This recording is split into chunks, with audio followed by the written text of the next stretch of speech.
Welcome back to the Deep Dive. Today we're doing a major investigation into, well, what I think is a fascinating theological and architectural threshold. Day 4 of Hanukkah. We have a really powerful stack of sources, and they're mostly focused on a specific stream of kingdom teaching.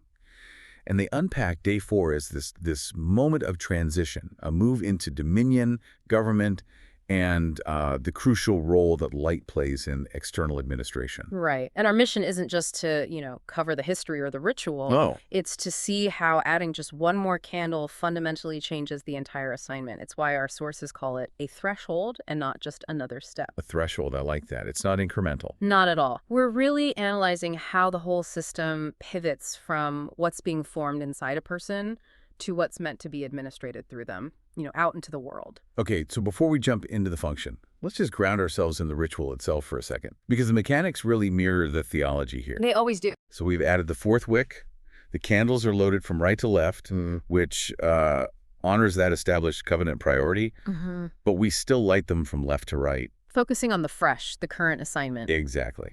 And the shamash, the servant light, it stays lit. It's the eternal source light, Yeshua. So the message is pretty clear. Nothing you built before is getting extinguished. It's just being upgraded. That's a perfect way to put it. The previous life is now ready for governance. And that concept right there, that governance is added to life, that's the entire foundational shift of Day 4. Okay. If you think about it architecturally, the work on Days 1, 2, and 3 was all internal. It was foundational, preparatory. Without those steps, Day 4 collapses into ego. So before we can even talk about external governance, we have to, check the internal inventory. What are the 3 non-negotiable steps the source material says have to be in place first? Well, Day 1, that had to establish covenant alignment. And what that does, functionally, is it restores your identity. It's the end of that internal conflict about who you are. Okay, identity first. Then Day 2 brought authority and witness. That established order, real essential order, the ability to keep your own house in check. Right. And finally, Day 3 activated resurrection life. That provides the engine for what the sources call multiplication released. It's the internal power source, the capacity for consistent fruitfulness. I really appreciate you defining those functionally. It stops them from being these, esoteric terms. So if I hear you right, Days 1 through 3 are essentially about building and stabilizing the vessel itself. Exact. Making sure the foundation is solid, the wiring can handle the power load that's coming. The vessel is now secure and sustainable. That's the point. Which means Day 4 answers this really profound logistical question. If you have a stable identity, internal order, and this resurrection life flowing through you, what is all this power and fruitfulness actually meant to do in the world? Precisely. This is where we move from potential energy to kinetic administration. And this progression, it establishes what our sources call a non-negotiable kingdom law. It's a sequence that you just cannot break.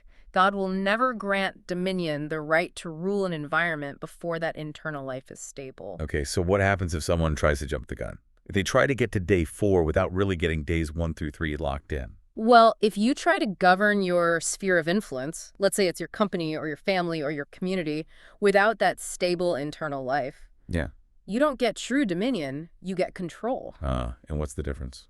Control is flesh-driven. It's based on fear and manipulation, and it requires constant effort.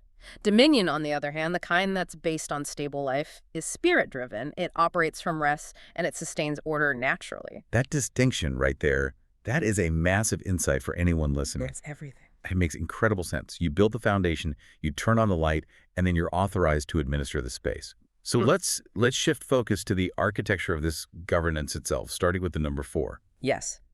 Biblically, the number 4 is intrinsically tied to the created world and its foundational governing structures. It's the framework for reality. The 4 directions, 4 seasons, 4 winds. 4 corners of the earth. Exactly. It's the language of structure, stewardship, and regulation. It maps out the physical domain we inhabit. And we see the source of this pattern in the creation narrative itself, right? Genesis 1. We do. Genesis 1.1419. On the 4th day of creation, God placed the sun, moon, and stars. And the critical insight from our sources is that these celestial bodies, they weren't installed primarily for, their aesthetic beauty. They weren't just there to look pretty. No, they were installed for a specific ongoing governmental function. And this is where it gets really interesting. Their job was explicitly to be for signs, seasons, days, and years.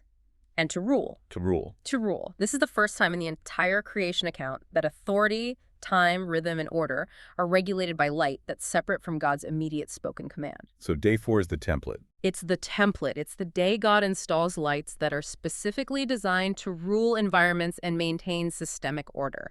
It's administrative light. Wow, okay, so when we translate that cosmic template to the day 4 lighting in Hanukkah, when that 4th wick is lit, the systemic function changes completely. It has to. All the previous elements, alignment, authority, life, they're still burning, but the whole purpose of the system just pivots. Fundamentally, the system moves from internal development to external application, and it's very specific.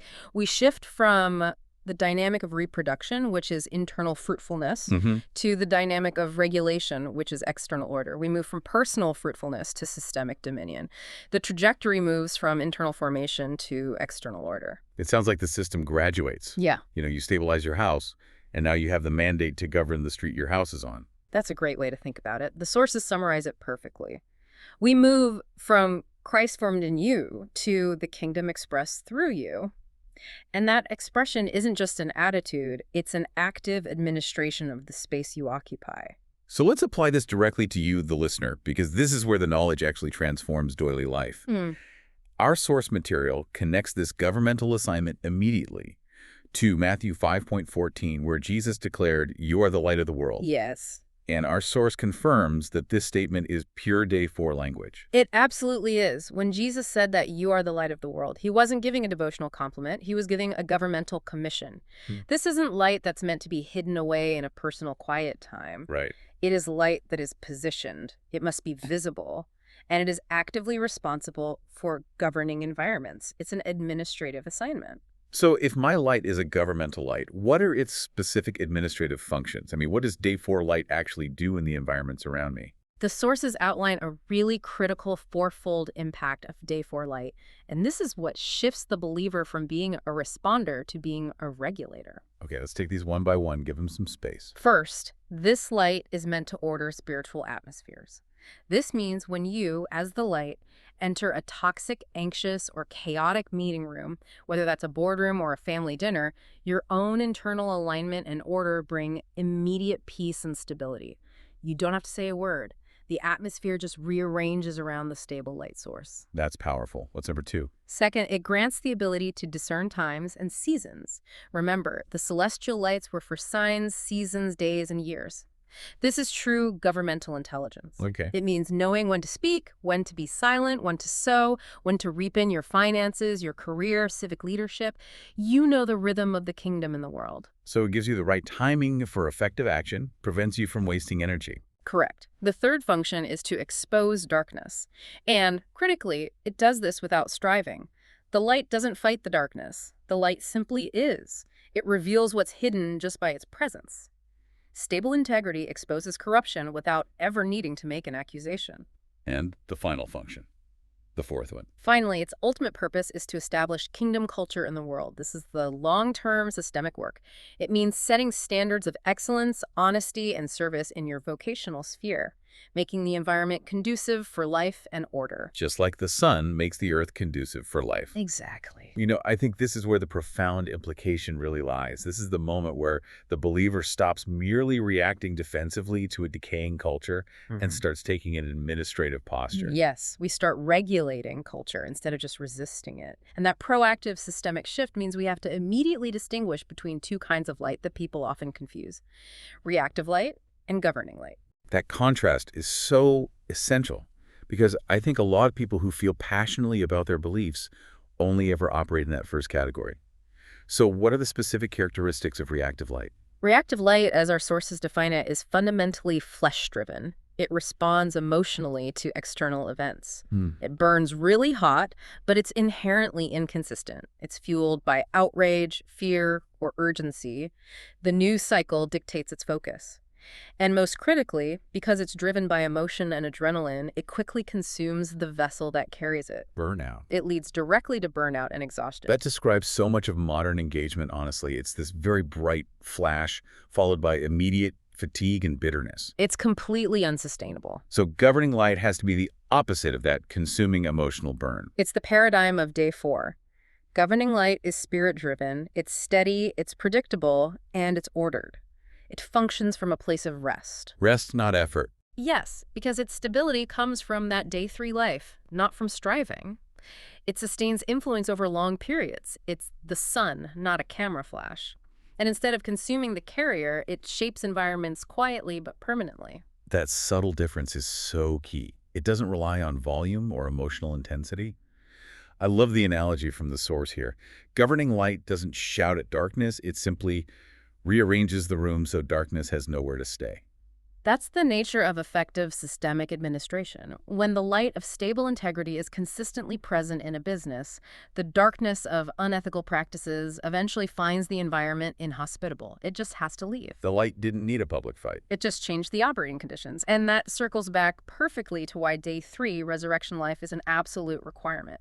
If you try to operate administratively without that stable power source, your attempt to govern is flawed from the start. So what happens then? If day 3 is absent, what does government become? Government becomes control. Authority becomes domination. And the light you carry becomes judgmental and harsh. It tears systems down and it's striving. But when that resurrection life is the consistent source, Then government brings peace and predictable stability. Authority brings reliable order. And the light itself brings clarity, wisdom, and sustainable systems. It builds things up instead of just disrupting them. okay, let's bring this application full circle for those of us who spend most of our time outside of, traditional religious settings, in our jobs, our civic roles. Our source material makes this striking declaration. The so-called secular assignment is actually sacred government. Yes.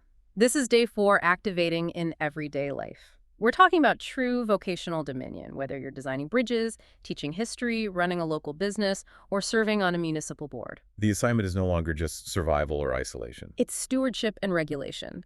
Look at Joseph in Egypt. His light wasn't devotional, it was administrative. He didn't build a private worship community. He restructured the national economy of the greatest empire on earth. His faith was completely positional. 100%. Or Daniel in Babylon. He maintained systemic influence in a hostile kingdom for decades, not by fighting the culture, but by setting a new standard of excellence and discernment within the bureaucratic structure. So the point is that our faith, post day 4, it becomes positional, not merely personal. You are occupying a space, and your stable light is governing the standards and ethics of that space. And the sources affirm that with 4 candles burning, the cumulative effect is a stable, self-sustaining system of governance. The light is cumulative, it's brighter. The authority is stable, it's respected. The life is sustainable, it won't burn out. And most importantly, the influence is measurable. It's setting the boundaries of the environment.